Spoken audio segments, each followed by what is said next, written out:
This is a church. It's a church. You're going to be part of transforming this church from worshiping Jesus into worshiping the Lord of Jesus. kaniisadan oo kamid ah kaniisadaha ugu caansan gobolkan Queensland ayaa waxa Soomaalida iyo muslimiinta degan xaafadahan ay damacsan yihiin inay ka dhigaan meel lagu cibaadeysto isla markaana ubadka lagu tarbiyeeyo.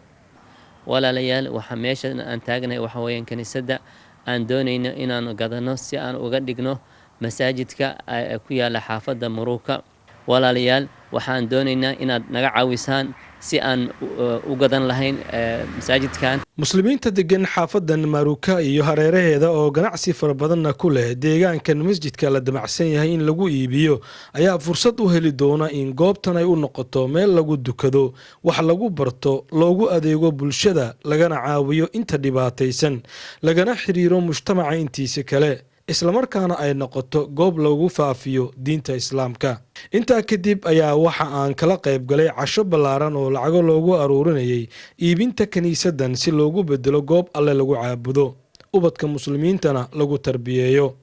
haddaba cashadan ayaa waxa ka soo qayb galay ku dhawaad 600 oo qof oo muslimiinta degan xaafadaha masjidkan laga iibinayo.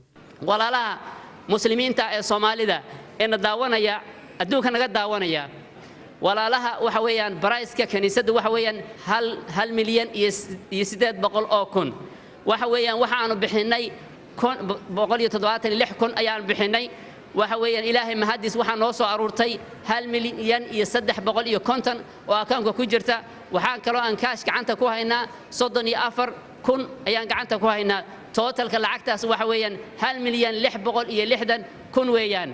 walaalayaal lacagta inteeda badan 74% waxa weeyaan deyn ay bixiyeen walaalaha muslimiinta Soomaalida iyo kuwa kale ay bixiyeen oo ay ku taageereen mashruuca kan. waxayna ka codsanaynaa lacagta dhiman oo ah 240 kun iyo deyntaas inaad nagu saacidaan sidaan ugu celin lahayn walaalaheena.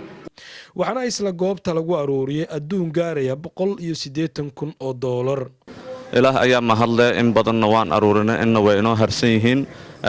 waxaa la aruuriyay caawa ilaa 180 kun. marka insha Allah taala waxaanu rajaynaynaa inta dhimano ilaahay inoo sahlo. Jazakum Allah khair. $11,300 here.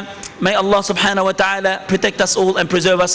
waxaa kaloo farxad iyo reynreyne in mataqaana inaan masaajidka ugu horeey oo mataqaana Soomaali ku magacaaban laga bilaabay magaalada Brisbane asagana hadduu noo dhamaanaya ilaahay mahadiistidaas ah.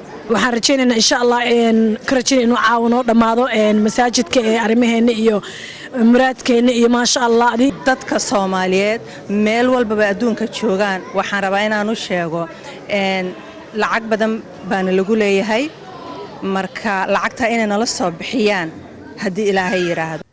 United Church oo iga dambaysa ayaa waxaan filaynaa haddii awoodda la idmo inay isku bedesho Muruka Society Center oo ah meel lagu caabudo alle, caruurtana lagu tarbiyeeyo. Ibrahim Umar Baafe, wararka Universal, magaalada Brisbane, gobolka Queensland.